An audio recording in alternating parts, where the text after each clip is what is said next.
All righty, and you are good. Just put that mic on. And thank you, sir.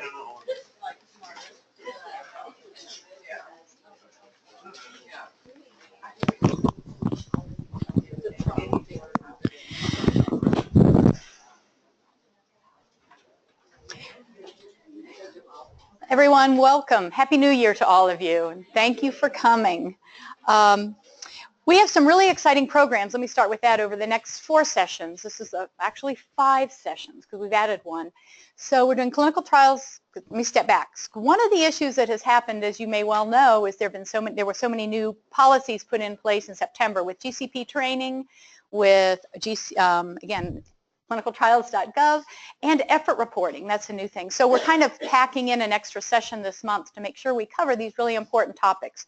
I think we talked about them in the fall, but we're going to try and reiterate the importance of them as we start the new year. So today, as you know, we're going to do just what are the updates and what are the changes and the impact of clinicaltrials.gov right now, again, with the new final rule.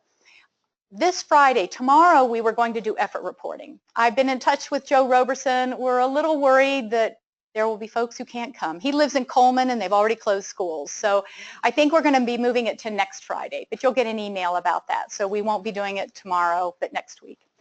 On the 3rd Thursday of this month, we will have Jeff Edberg come and talk about biorepositories and specimen management and kind of give an overview of what he can provide and some information that may be helpful to you. The first Thursday of next month, the IRB has agreed to come, and we're going to have a 2-hour workshop on how to complete an IRB application. And so we're going to have a mock protocol, and we'll give you the HSP and break you into groups, but it'll really just be a working session because we know we all could do better at submitting our IRB applications. The 3rd Thursday of next month, we are going to have somebody from the School of Business, Steve Yoder, who's going to come and talk to us about negotiating. Now, it's interesting. We met with him, several of us met with him about a month ago, because he's a businessman, and he's in the School of Business. He's a professor, and he deals with corporate negotiations. So we sat down with him and talked to him about what it takes to negotiate, or what we perceive it takes to negotiate a clinical trial. And he was real excited, so he's going to bring some of his skills and incorporate it with what he knows we do. So it'll be really relevant to the clinical trials with pharmacy and industry that you may work. So I would encourage you to come to that one.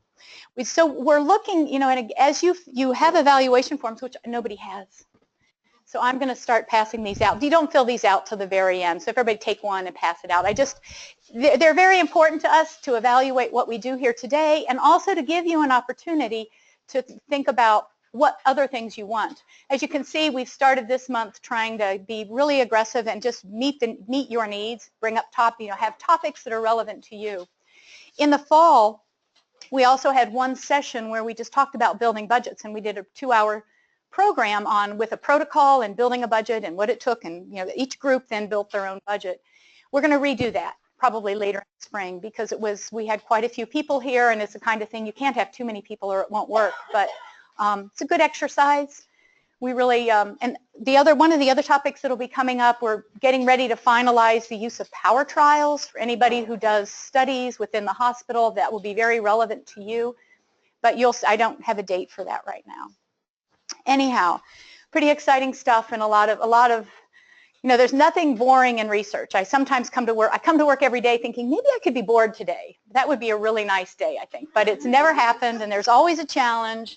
And so here we are, and we're all gluttons for punishment, I think, because we stay in research. So what I'm going to talk to you about is the new clinicaltrials.gov requirements and how it impacts your research and what you do. We've been working under, and I can't get anybody to give me a clear definition of the difference. We have really been working under what's called a statute.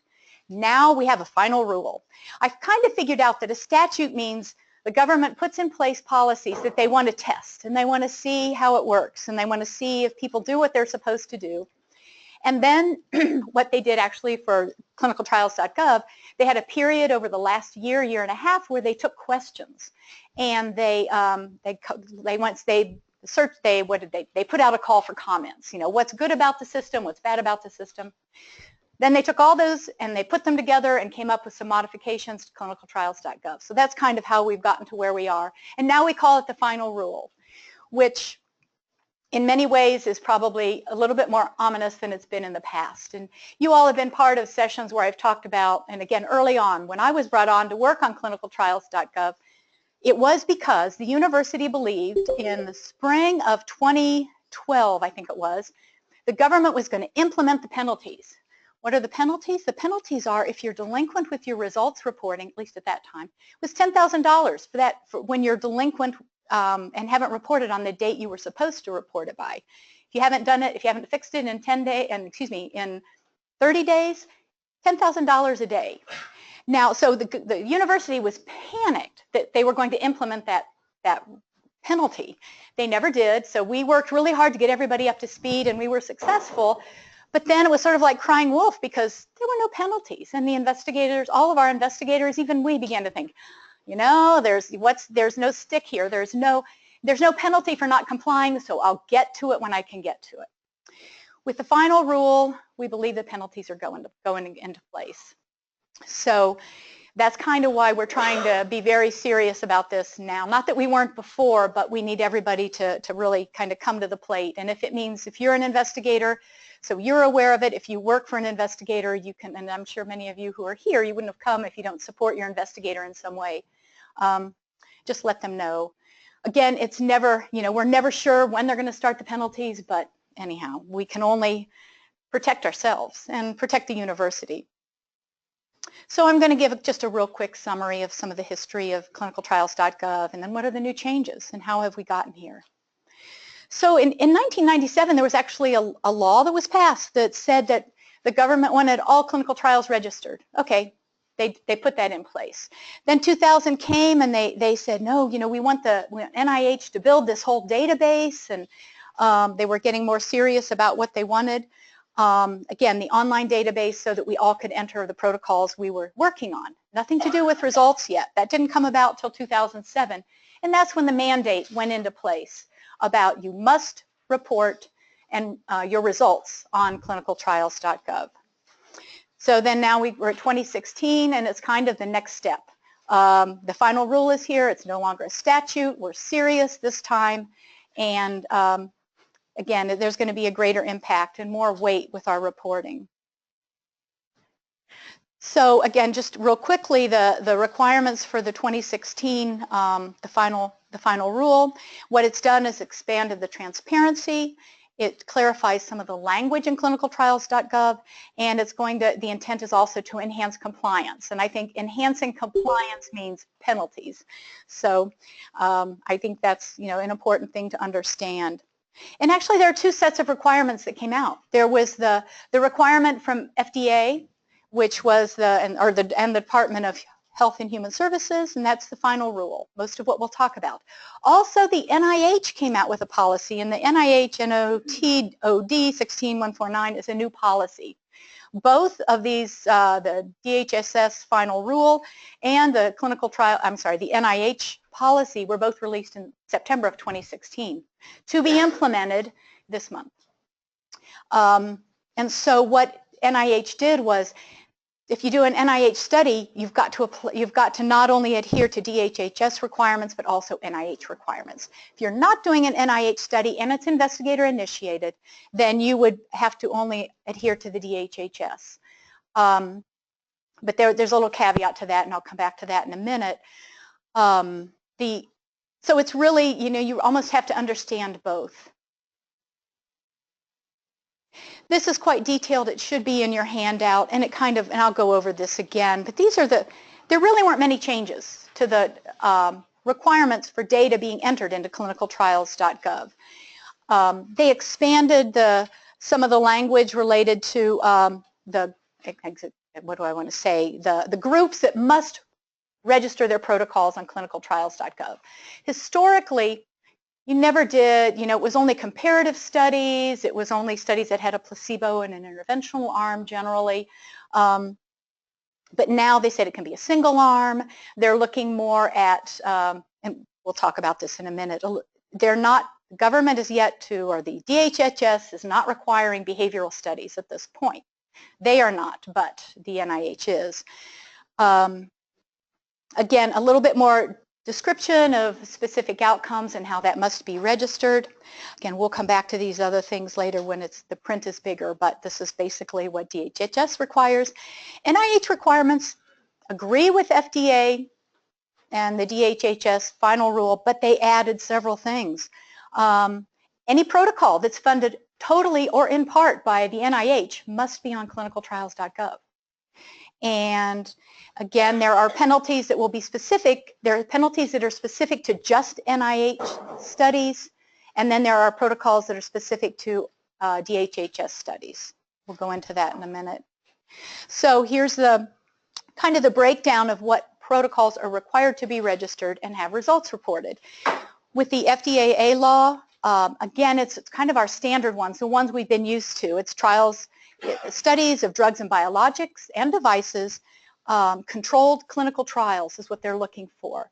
They're looking, they also say under the DHHS rules, it doesn't have to be a phase 1 study.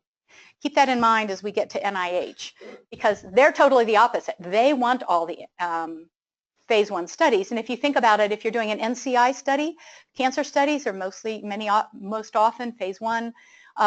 They have to be registered, though it doesn't. Again, it's being in compliance with NIH and not with not DHHS.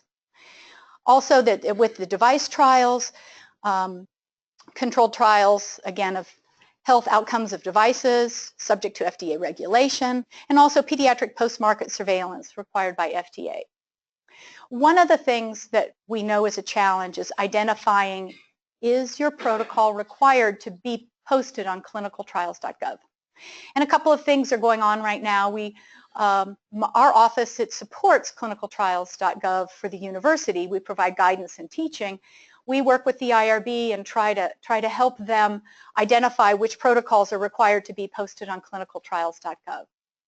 I'm going to make a statement that's going to be repeated several times, but ultimately it's the PI who has that responsibility, as he or she do, as they both do with any part of the study that they're doing.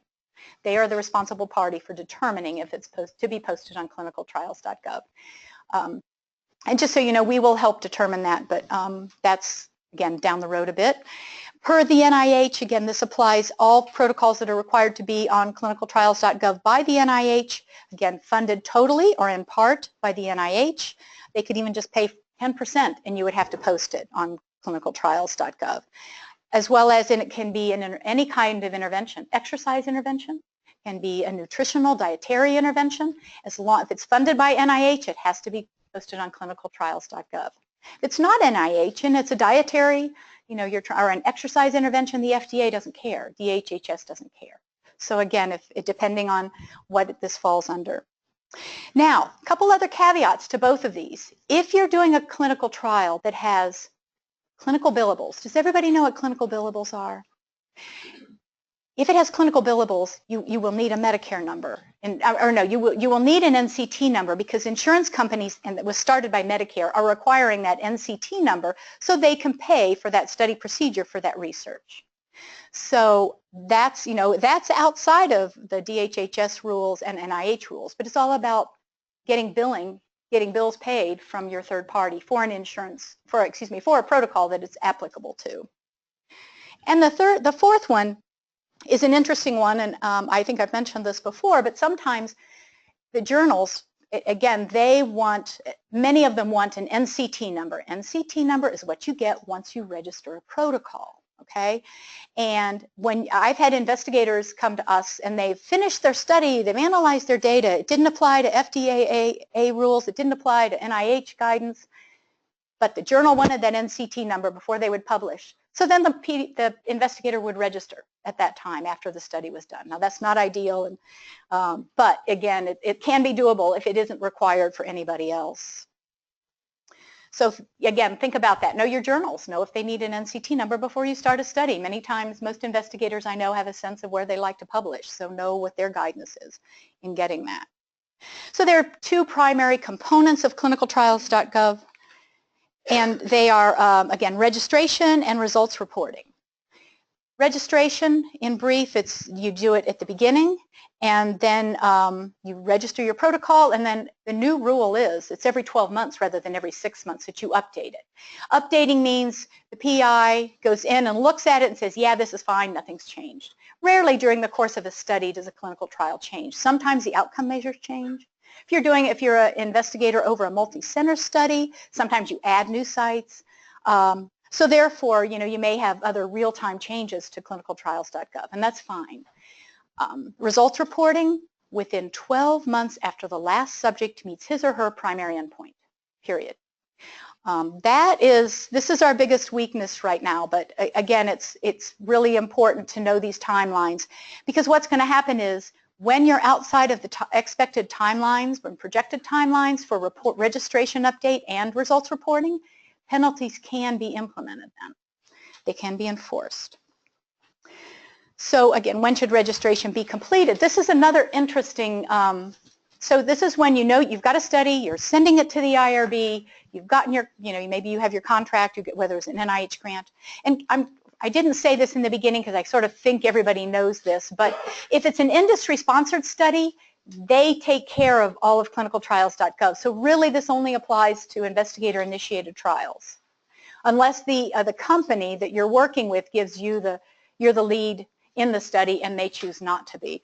But generally, if you could think about it this way, if you have to go through UAB's IRB, you need to think really hard about whether you need to be doing a registration on clinicaltrials.gov. If you send it to WERB, there's hardly any instance when I know that might indicate that you would need to do the registration and results reporting yourself. So per the law, you have to register on clinicaltrials.gov within 20 days of the first subject being enrolled. So having that rule means you could actually enroll within 21 days after they've enrolled. Okay, per the NIH, same rule, they agree with that. But think about this, one of the guidelines that's been implemented, and it's written out very clearly, is that consent forms must contain a statement that your protocol has been registered on clinicaltrials.gov. And that makes sense because you want to inform your subject where information is going to be found and where they might see their protocol. So how could you consent a subject if you haven't registered on clinicaltrials.gov yet? So in my mind, and again, this is not a rule with the IRB, but again, just think logically. You've got to have them registered, so when you show them the consent form, it's true. Consent form says it's registered, well, it sure darn better be. So, and that also goes for the clinical billables. If you're going to be enrolling a subject who has clinical billables and you need that NCT number so you can pay for some of the tests that are being done, you're going to need to have that registration before you enroll a subject. Again, the last two here are not laws, they're not rules, they're not guidance documents at this point, but they're pretty strong suggestions that you need to think about the process. Things might change at UAB. We may get to that point where maybe you'll have to, and again, I know there are institutions whose IRBs require that NCT number before you can get and they put that in the consent form, which is a way that the IRB can confirm that you've actually registered. So, I'm sorry. So, yes, ma'am. So when you read there, you cannot just, I plan the study and just place it in clinical trial so I can get a contact for the. Oh, you can. Yes, yes. This is just when should it be completed by, not when do you do it. You could do it. You could do it a year ahead of time, before you even submit to the IRB. I guess if you could think about whatever your processes are would be fine. But yeah, per the law, it has to be. You want to do that, but I can do it before those times. You sure can. Oh, abs. That's right. This is the end. The completed by. Yep, completed by. That was a good question. So then we get to the results. So as I said, there was registration and then there were results reporting. I don't think I skipped anything here. No. They're pretty much the same. Again, it's that primary endpoint, that primary outcome measure. When did the last subject meet the primary outcome measure? And if we have time, if you guys want to look at the website, if you're unfamiliar with some of these fields, I could show them to you. But it's within 12 months after the last subject meets his or her primary endpoint. Same thing for NIH. They're holding to the same timeline, so that's good. And I have to tell you that one of our, well, but there are exceptions. You can ask for exceptions and allow, so we had a study where the secondary endpoint, is again, this, as it says here, primary outcome measure, primary endpoint. We had a study where the primary endpoint was at 6 months. Secondary endpoint was at 2 years. It was a blinded study. There was no way we could report results on clinicaltrials.gov without unblinding the study. And we couldn't do that because that was going to jeopardize the integrity of the trial. So we did get permission to, delay reporting our results until a year after that secondary endpoint was met. Yes, ma'am. So, historic deception,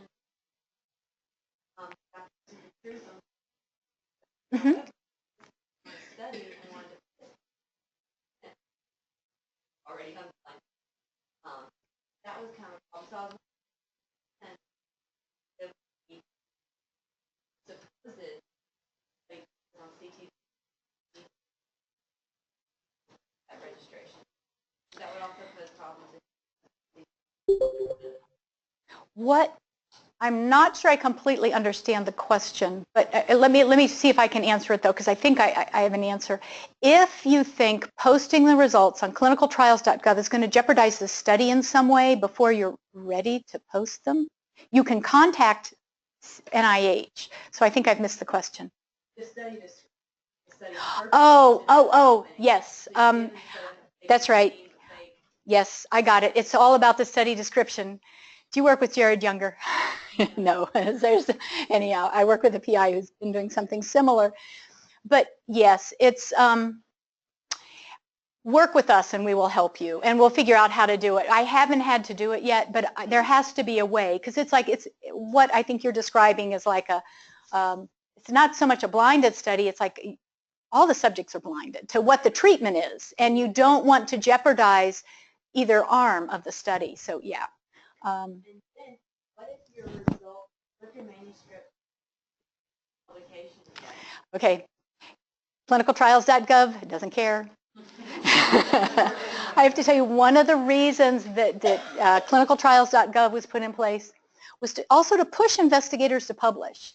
Again, if you could analyze all your data after the primary, all your primary and secondary outcome measures after the time period when the subjects have met their primary outcome measure, they give you a year. And their expectation, whether it's right or not, you should be able to get a manuscript, out in a year. I have read a couple of articles that talk about about investigators who've gone back to clinicaltrials.gov and said, look, I really need an extension. I'm not ready to publish, but this will jeopardize my study. This will jeopardize some major issues if we publish it too soon. And keep in mind, I think the important thing about clinicaltrials.gov, it's just results. It's not analysis. That's the other thing. And if you think about it, you probably collect, let's say 100 data points in your study. Clinicaltrials.gov generally only reports several of the primary ones. Your paper, your manuscript is going to contain a buttload of stuff beyond the primary and secondary, and that's okay. It doesn't have to match. In fact, one of the stories I always tell you that I always say is if investigators could write one primary endpoint, one secondary, 500 tertiary, that would be great. You don't have to report the tertiary. You don't have to report exploratory, just primary and secondary. That's not always good science, but yes, ma'am.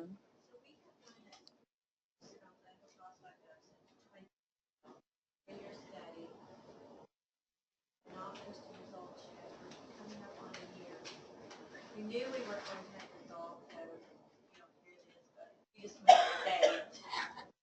So now how are they treating older studies, and should we at this point due diligence go to clinicaltrials.gov and ask for it? I would tell you two things. Again, for purposes of what would I say? For ethical reasons, I would probably go ahead, I don't know if it's ethical, that's maybe not the right word. I would go ahead and ask for an extension. Do I think the penalties are going to go into place on these old studies? Possibly not. There's strong indication they will not, but it's also you're taking a risk by I mean, again, they haven't been real definitive about when they will start the penalties, whether they'll just start on all studies that begin January 7th, 18th, or will it be all studies that were ongoing and now need results reporting. But I think I would investigate with your sponsor about getting a delay, because I think also the sponsors might want to be involved. But again, I would inquire with clinicaltrials.gov. They're setting up a new process where you get certified to have a delay. Historically it's been pretty soft in getting delays. You just post it and nobody ever says anything. But now they want you to be certified. They want it to be justifiable. Does that make sense? I had one investigator who had data that he'd been sitting on for 5 years, and he needed to get the results in. And he said, well, my statistician was sick. And it's like, but that's 5 years? You get a new statistician. So his reasons weren't very good. I mean, but I know there are lots of challenges out there. I mean, again, because we're taking older studies that we conducted in the old way. And we all know we're getting more and more rigorous about how we conduct studies. So for that reason, there may be some justification. So the penalties, again, as I mentioned earlier, the penalties will go into place when there's noncompliance. And it's like when you're registered outside the required windows. I mean, you're going to be given, usually they send out a warning. So clinicaltrials.gov, at the time you get to your 6 months. So let's say you were an investigator, right now it's 6 months. It's going to go to 12 months. But I was looking at a record today. The investigator had updated it, reviewed it, said it was fine in June of 2016. And now it's January, and it's 6 months. And he really, the email came out the beginning of the month, and he's got the whole month to get it updated. Now, once with the new penalties, what's going to happen is if he doesn't update it in those 6 months, it's possible he'll get penalized. So you should have plenty of time. And really, registration update is probably the easiest thing you have to do. And so, anyhow, it's an important, and well, let me go through these. Results reporting, again, it's within a year after the final subject has met their primary endpoint, and they usually send out notices at least 6 months, if not a whole year ahead. As soon as clinicaltrials.gov notes that the results are due, let's say your primary endpoint took place during December 2016. In 2016, or January 2017, they're going to send you a note, and results are due. Well, that means you've got 12 months. It doesn't mean you have to do it today, but you always need to look at that date, and we can look at that if you all are unfamiliar with which date I'm talking about. As you know, if you've been doing clinicaltrials.gov, they'll come back with questions. They'll come back with lots of questions. They'll come back with the most unusual questions you've ever heard. But when it's during the registration and registration updates, what happens is you complete the record, you submit it, they review it, they send you back a list of comments. If they see some things that don't jive, that don't make sense, that dates or numbers are inconsistent, they'll send you back, again, they'll send you back a document. It's called review comments, and it'll list out everything that you need to change or that they're worried about. And there'll be red highlights if it's a big issue that you must change. When those come out, now what's going to happen is the expectation is that you're going to respond in 15 days.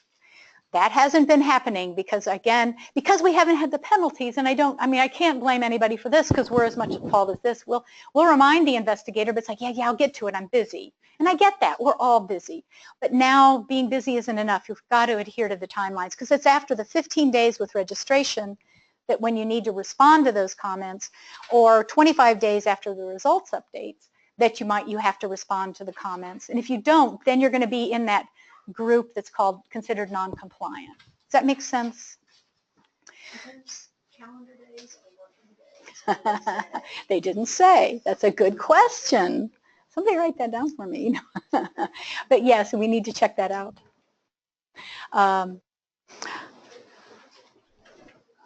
Again, this is sort of a description of getting an extension request.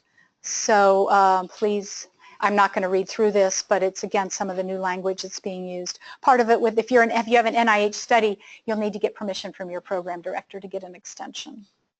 Yes, ma'am. Oh. Just to clarify something on my page here. So we got the registration done. They made comment into the form within 15 days. Everything passed perfect. It gets posted on public site. And Yep. then we do update every 6 months. What And is we it? have 1 year to report results after completion of the primary and secondary. Yes. The one thing that I would change, though, historically until today, it's been every 6 months. Next year or this year, now that it's 2017, it's going to every 12 months. So that's a good thing. So it's less work for everybody. But that's a good thing. Because there's really rarely anything to do. It's just a sort of an exercise in utility. And a lot of time, I mean, as I mentioned, yeah, there really are very few changes. If there are significant changes, you get a little concerned that they're changing the whole study design, and then we worry about that.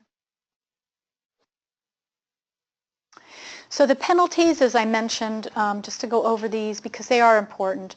And it's interesting, I was on a conference call with the FDA and NIH. Oops, I'm sorry. I keep my phone here for my clock, not for answering. I'm sorry. So the law itself is written, and this has been in place since 2007, but never implemented, was the $10,000 penalty that I mentioned. On this call with the NIH and the FDA, they said they expect it to go up. They're going to start increasing the amount. Now, they haven't even implemented the 10,000, but they're already talking about making it 11,383, which really, in the big scheme of things doesn't matter much.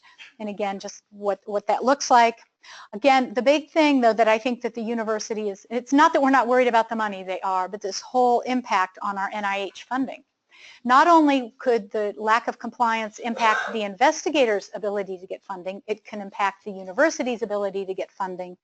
And also the investigator, the site, and the protocol will be listed on a public site on clinicaltrials.gov as being non-compliant. So they're just, and again, what this evolves out of is so few people there's been such a rash of non-compliance across the country. There are, among the CTSAs, there are people on there who are less than 10% compliant. And you would think this is a group that should be doing well. I'm happy to see, which means they have a whole bunch of people who should have their registration in, who should have their results reported, and they haven't. And that's pretty true across the country. Fortunately, I can attest that UAB, we were very high at the top, so I was very pleased because I think our investigators really try. Nobody doesn't want to do it. It's just a pain in the butt. And it's also complicated to understand the questions from ct.gov. There is going to be a person handle all questions, advising. That's what our office does, yes, yes. So that's what under CRISP, we have right now 2 people. We're working at we have a 3rd person coming on board who's going to be managing clinicaltrials.gov for the university, and I'll talk about that in a minute. Again, Medicare failure to report, subjects you won't get reimbursement, and journals you won't be able to publish. Pretty standard stuff. I thought this was interesting because I don't think the changes have stopped. And so what has been proposed in the House of Representatives is that the 2020 Act, and it's related to cancer studies only, that, again, the intent that they've passed this is that will strengthen cancer research. Grantees not reporting trial results within the required time frame will lose eligibility for additional funding for grants. Again, this is 2020. It's supposed to be implemented. But again, it really goes along with everything else we've been saying. Within the body, just to give you a quick overview, within the body of clinicaltrials.gov, some of the changes, they're really fairly minor. If you're used to putting data in, it's not going to be that problematic. However, for adverse events and serious adverse events, now they're going to ask more detailed information, specifically about relatedness. That's never been there before. Because often when you report an SAE or AE, you might say it's related, it's not related, it still gets reported. Now they want to know that now on clinicaltrials.gov, or they will. By the 17th of this month, the new face of clinicaltrials.gov should be up, or the new options. They want the listing of deaths separately. There's an option to add ethnicity and race, much like your NIH data that you collect. And this is the last one, to me, is the key. Submitting to clinicaltrials.gov protocol and the statistical analysis plan at the end of the study. That has never been done before. And what you will do is upload the documents. A lot of times, just so you know, I think the statistical analysis plan in some studies I've worked with, it's within the body of the protocol, so it might just be one. We also are 90% certain you will have to upload all versions of the protocol because you know that it changes throughout time. We will have I've generated that question to ct.gov and I haven't heard, because if you think about it, if you've been enrolling for 4 years and the last version of the protocol was generated 6 months before you closed it, those first subjects weren't on that protocol. So it's, you know, it's kind of a, anyhow. Fortunately, I mean, one of the topics that was discussed, one of the issues that was presented that they wanted to implement on clinicaltrials.gov was to also require us to upload our data. Now that's not happening yet, and it's the raw data, I can't even imagine that one. Hopefully we'll all be retired by then.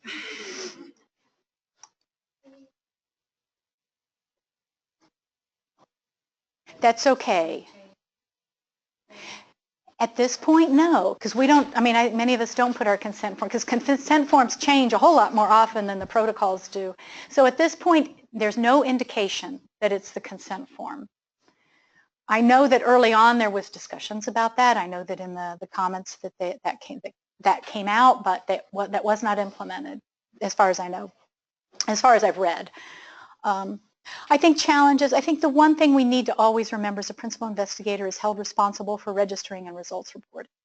If you've been working with clinicaltrials.gov for a while, you know that the PRS office, which is myself and the group that I work with the PI's written permission, we can approve the registration and results. Not the results, just the registration, because we would never take the responsibility for the results. But as a sponsor, because we work for the sponsor, sponsor's always UAB when it's an investigator-initiated study.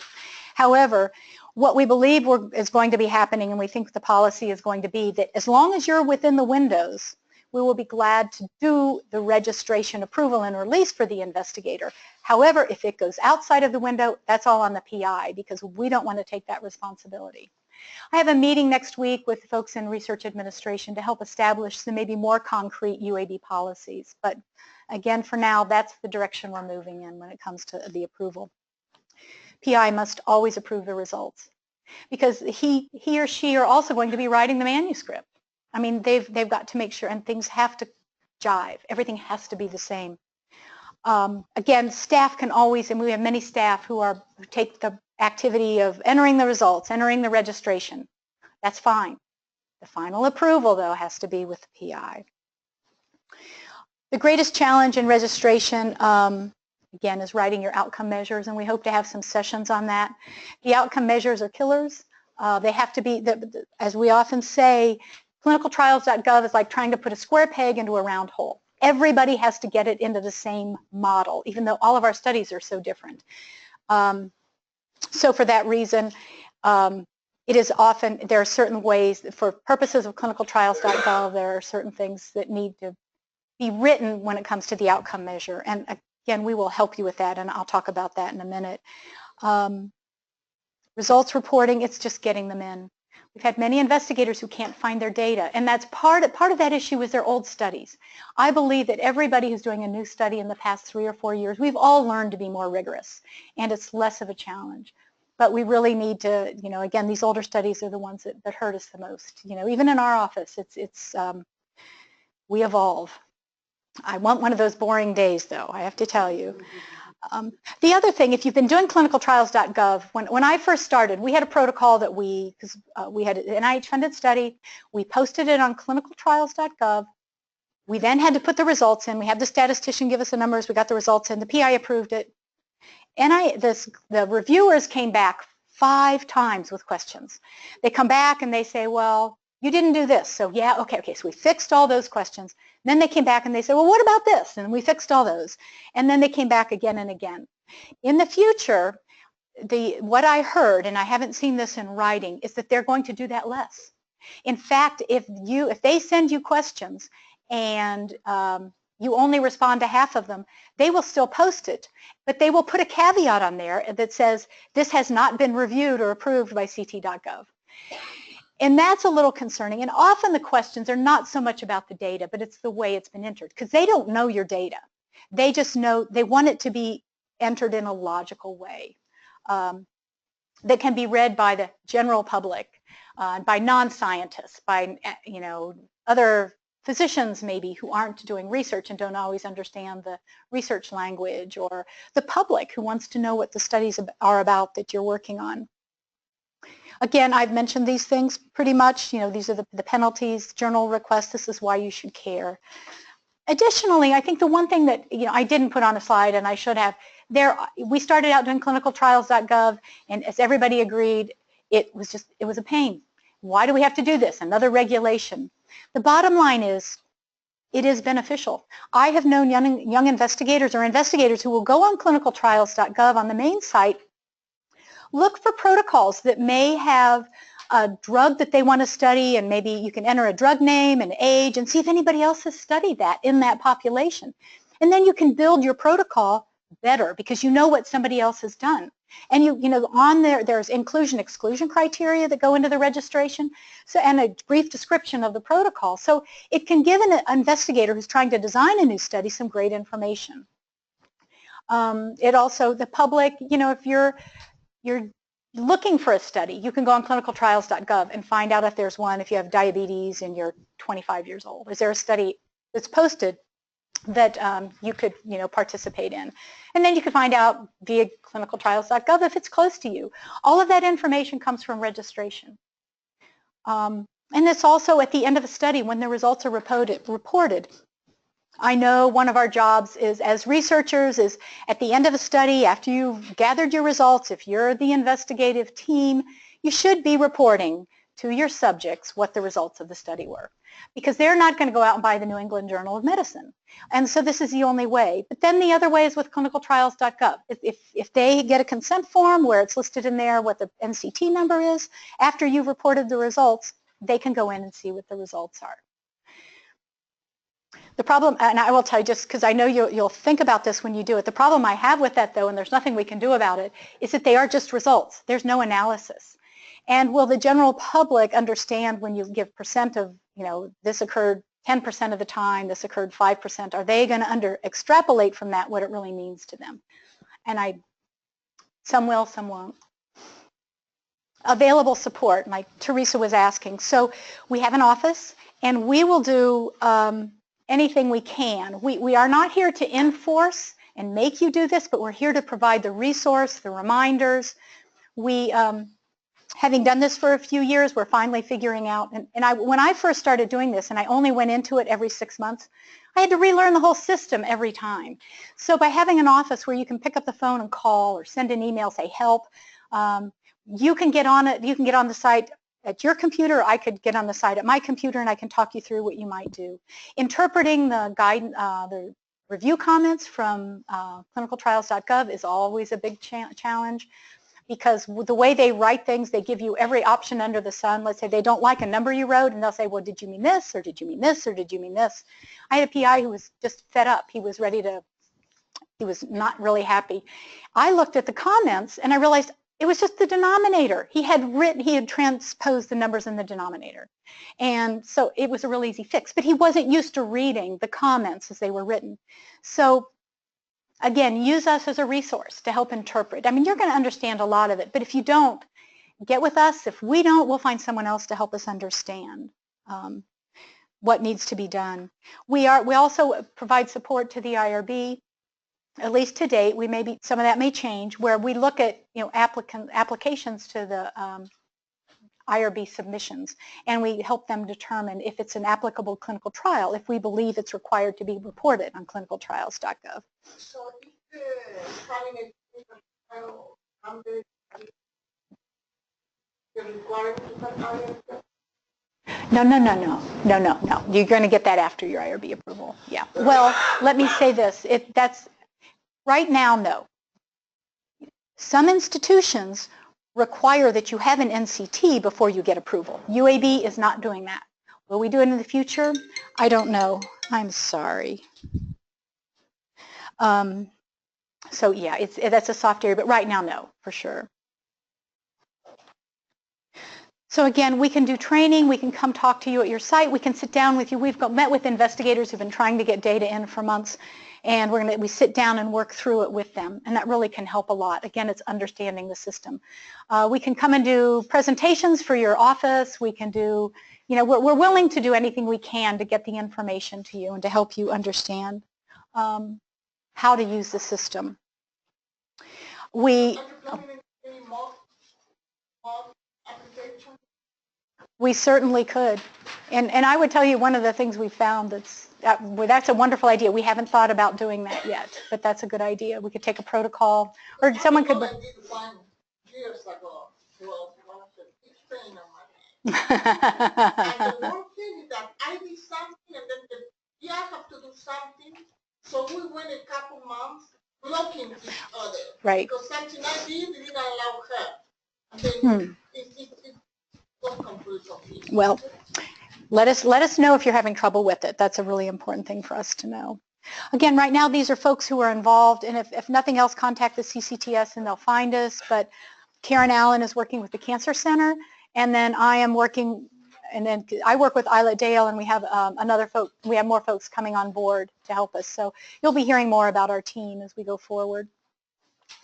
Anyhow, some interesting references if you want to use them, if they might help you. They're basically just articles on the whole system. That's right, Teresa. Talk about the industry that's going to be responsible for initiated investigator is going to be responsible. What about multi-center studies? If you're the coordinating center, like we are, we're responsible. If you are part of the coordinating centers in Tennessee, they're responsible. Now, again, but in the cooperative group, they could do it themselves. I mean, they could make a decision about how they want to do it differently, but generally that's how it works. Any other questions? Please complete the evaluation form. Thank you for being here. I got kind of wordy. I know it's a lunchtime, and most of you aren't eating, so I know you're getting hungry. And please let us know what else what would be helpful for you. Thank you.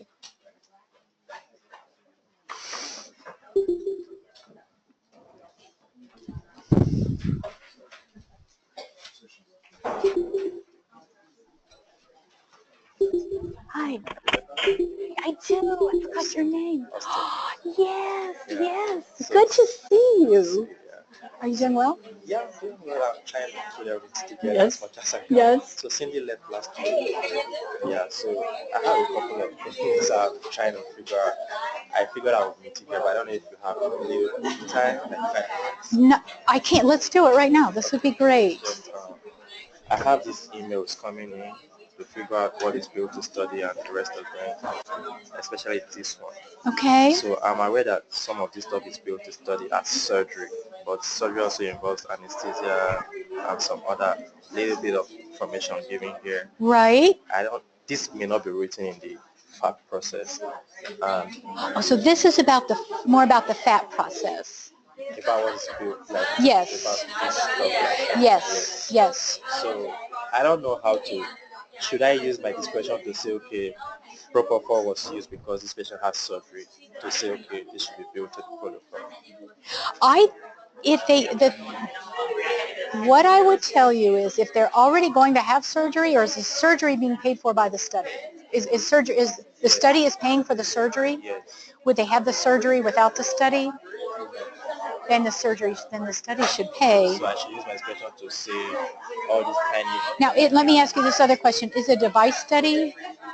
It's a drug study or just a surgical? Yeah, it's a device study where they impute the virus. Yes. The herpes virus stuff. Yes. So I think this was there to take a biopsy. Yes. So most of this stuff was given to aid the biopsy. Okay. Yeah, but in the protocol it might just be written as biopsy.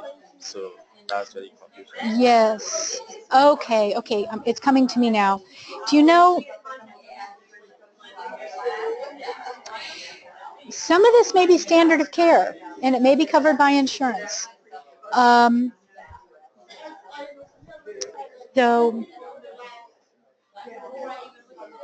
is this the MO32? Yes. Okay. And what's her name? Kathy left. Kathy left, yes. All right. Let me get with you, okay? Can you give me, I have paper here somewhere. I need to get your email address, all right? I got one, thank you. Okay, that's good, please. This other one will be more straightforward. Sorry. No, sir, that's This fine. one was a question from the billing office. They wanted to know if the study was just going to pay for this, and the total bill was this. So when Total I was went, that, right? yeah. So when I went through the FAP, I saw that the study pays for the second week MRI here, Right.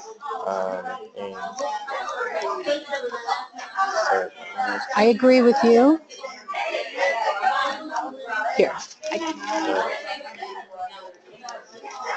and inside Minder it's also here, Mm-hmm. second week MRI, but the amount they pay was 336. The amount So they paid for the whole thing. they didn't pay for the OT, they paid 111. Okay. Oh, so they didn't. Sorry, It's okay. they paid 111. Oh. The amount paid was 334. But 334 doesn't even match what's on. No. Okay. So she's asking who is going to pay the balance. I think the study, I mean, if it's not going to be paid for by, The study pays 336. but see, yeah, it says the study's paying. I would just say, send her an email and say, I think that the study is paying for all. I mean, that because if you, okay, let me step back. So it looks like from here that the study is going to pay for the MRI Yes. because it isn't with standard of care. So therefore, and then this came from, Myriad study. It's a Myriad study. right. According to the front page, it allows, the study should pay for the whole thing. Does that make sense? It does. Okay, yeah, I I agree just wanted to with be you. sure because I've not done this before. I know, it's complicated. I don't want to take in unilateral wrong decisions. Thank you very much. You're very welcome. All right, thank you. Oh, yes, please do. Please do. I should have asked this in the group. I'm Lori Slay. I work in the rec, and I work in geriatrics. Oh, Food, Bergio, all right. and Markland. Yes. So, as you can Bless you. imagine, How long have you I been could there? take you to your office and ask you multiple questions, Yes. as you can imagine, and I know Yes. what you just went through. Yeah. And particularly with my dear colleague, Lisa Allen, who is no longer with us. Did you hear that she left again? Oh, she's not with you. She took another job. She walked out on them. I mean, I'm not surprised because she walked out on us, sort of. I mean, she came to work for us for a little bit, and then I got rid of her. Lisa Allen? It was, I don't remember where it was before or after you. I think it was, but it was just before me because we were the end. okay. But and then, right, I almost asked this because us coordinators keep up with so much, but we're not hands-on with this. But my people have no attention to timeline. And so it drives me crazy. Right. So, I was curious to know, do other coordinators just take it upon themselves to keep their own dates? Because I've inherited so much. I've been with these guys for 2 years. But Yeah. I mean, I'm it. I know. And so What sometimes they do, and what I would also say is if I can, what we do is when we know that, so specifically with this, I send emails out. If I know the coordinator, I'll send it to her. I don't even send it to the PI because I know that she will then. Okay, so if I Could you email me and and on my studies, yes, tell me which yes, studies, and then I will get you. I will make sure that you're the first. We'll put you on Yes. each of the studies, and that will prompt us to contact you. Okay, my second thing is, do you require a certain number if we bring you over to do any presentations? Nah, I don't care. In a We'll do it with department? 3 or 4 people or 1 or 2. I'd sit down. It can be a whole group. Yeah, it's fine. That's another one of my pet peeves. I know. I might become your, but I mean, after 2 years, I am just, because things don't have to be mysterious. They don't. If people would just do what they're supposed to do. I mean, And if you're not going to manage it, then hire somebody that's right. or don't do it. You know, I mean, that's the other thing. If Yeah, you're not going to do it right. Yeah, but I don't think I ever understood the openness that we have with y'all. Yeah. So you and I really might Okay, please get to call know me. each other very well. That'd be But great. Thank you. That helps me so much. Good. And I'll email I'm you again. glad. Thank you, Lori. Hi. Hello, I'm Shauli. Oh, Charlie, nice to meet you. Nice to meet you. It was a very nice and informative talk. Good. Thank you. I'm actually a postdoc in the dermatology department and work in the skin cancer. Uh-huh. So I'm interested in the to pursue a career in the clinical trial program. So I was just wondering whether you could help me to find any volunteering opportunity or internship that I could do. I would be glad to. Would you put down your, and also, have you attended our training classes? So we have our monthly research orientation program, which is 4 hours, and then we have our 24-hour research coordinator training program twice a year. I work in a lab, so I need to talk to my PI whether Okay. he could leave me for that. Sure, and if you would email me, I'll tell you what we have, and then you can ask him specific times. So if you could write your email address. Sure. Thank you. Good job.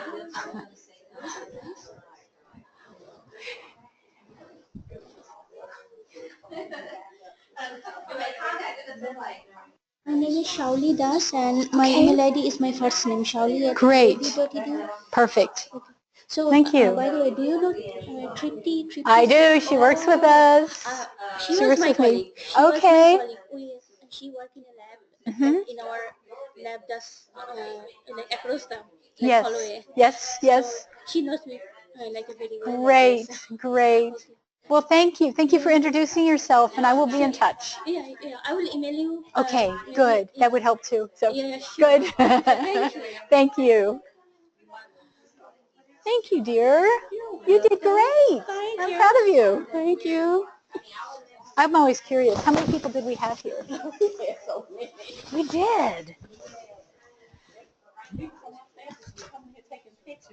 Oh, really? Good grief.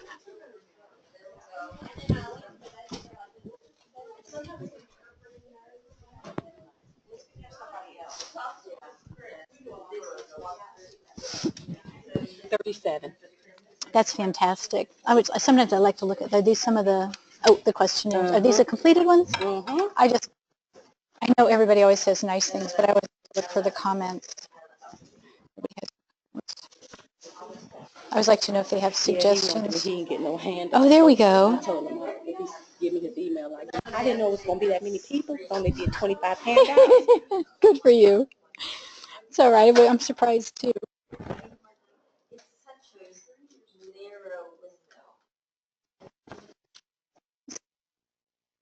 It's like when they tell me what they want and update PIs on this. Yep, they're the ones who need it.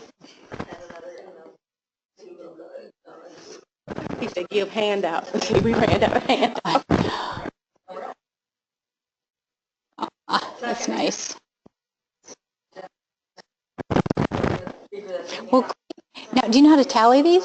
Mm-hmm. Okay. If you get a chance, after you do that, would you send it to me? Yes. Okay, good. She showed me how to do everything. All right, all right. You know anything about tomorrow yet? I don't. I think we're going to try and redo it because I think that I'm waiting to hear back from. Wonder if I can get on my email. Tell you what, I'm going to go back to my office and then I'll know for sure. Just let me know then I can. Yes, ma'am. So I'll get back to you. Yeah, and because I'd like to be able to, we already have next Friday reserved for this room from 12 to 1. And so I just need to make sure it's okay with, I'm waiting to hear back from Joe and Jeremy to make sure it's okay for them. You know, I mean, it's okay for me to plan things, but if they can't be there, it doesn't matter. But then we'll be all set. Let me see if I can get it right now. Everything is going to go through the system. I think I got all my stuff. I just have to go back and double check. Okay. This was wonderful. Good. Can I get a copy, or were there copies out there, or did you guys run out? We had an overflow.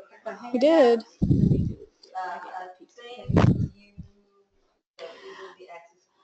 I really do.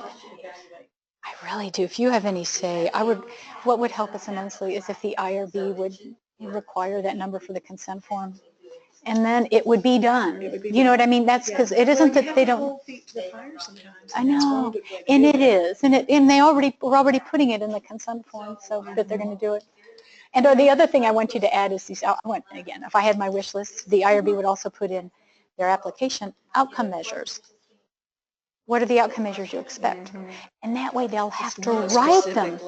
It isn't, and that way they have to write it up front, because what happens when we get to the end of the study, they finally figure out they had no idea what their outcome measures were. I mean, that's What were we looking at again? right, and yeah, and then that takes us forever to get them to hone in on them, and we could review them and make sure they're written well. And see, for us, it would be a check mark on it. Yeah, it's right. You wouldn't even have to. Yeah. The thing that I'm But concerned you about guys too is that because we've depended on input from you guys, from your office, oftentimes on whether or not CT whether it's required. is required. But if it's regardless, and it's been dependent on interventions and the level of whatever, but if it's going to be required, is it going to be required for every? That's the other thing. Oh yeah, there's no question about NIH. In that case, we're going to have an awful lot of consent forms that are going to have to be redone. And I don't know that we have to go backwards. That's the thing we need to clarify. There was some indication that this will simply be implemented, and I'll go back and look at one of the videos, January 18. Everything after that date, and anything before you won't have to worry about. But see, I'm reviewing things right now, and I don't know that we've been informed of this across the board. Right. So I'm reviewing new expedited that are NIH funded. Right. So I was trying to get Loretta Garrity and to get Leslie together, anyhow, because I think it does need, the IRB needs to be more engaged. Yeah, because if this is something that's effective, yes, we need to be looking for those things. We're just now starting to look for ICH GCP training. Yeah. And things submitted after January 1. Right. So, yeah. Wait, hang on. So the answer is yes. Joe and Jeremy can be there tomorrow, so we can change the date to next Friday. They can't be there tomorrow, so next Friday is good. And next Friday is good. The date is the 12th. Tomorrow's no. Next Friday is the 13th. Yes, that's all. And the space is reserved, so we're good. Thank you. So, okay, good. I'll send this in later with her. Thank you. Thank you. So, thinking about how I can help you. Yes, ma'am. Because You're high on my list. Because it's not that I don't work in regulatory anymore. I see so many, I see opportunities on the other side to bring what I've learned and to still do it, but to do it, outside of the IRB. Because there's so much back and forth, and sometimes it's just, I can understand those queries looking Greek. Oh my gosh. You have to ask in such bizarre ways. Right, and you're trying everything you, as a questioner, you're trying to give options and you're trying to explain the best you can. But if you're a PI and just look at it, what is all this? It is bewildering, and so. It's so bewildering on the other side. Yeah. So, I know. I wouldn't mind stepping back across the other. Okay. The opportunity presents itself. I'll put this in the mail. Thank you, dear. And I'll get you the presentation. I'll send it to you electronically. It was. I think it went well. Nobody fell asleep. Yeah, it was good. Very good. All right. Debbie, Denise was here. Did I see her sitting here? Yeah. Good.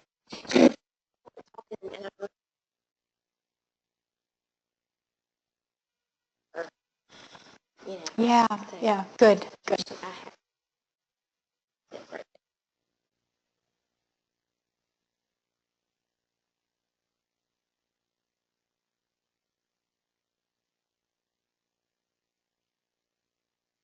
I had insurance.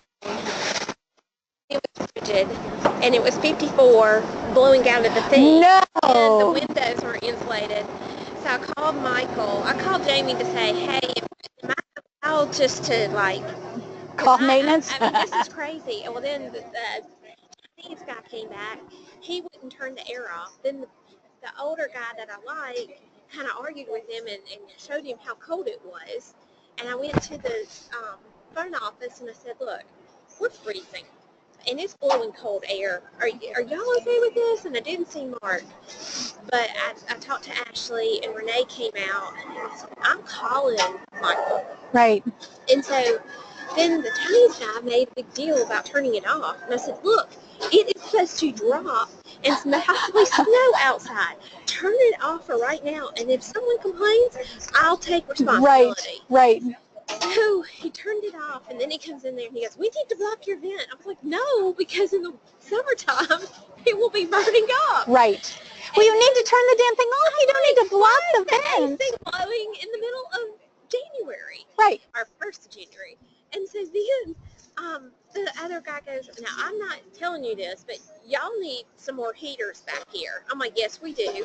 So I've got to fight that battle, and I know where to place them. And then they said that the windows are single pane, so we're going to continually lose heat. Yeah, absolutely. And they need to be insulated. So he told me to call about that too. So I'm about to raise some ruckus. Good. Proud of you. And it's sitting there like,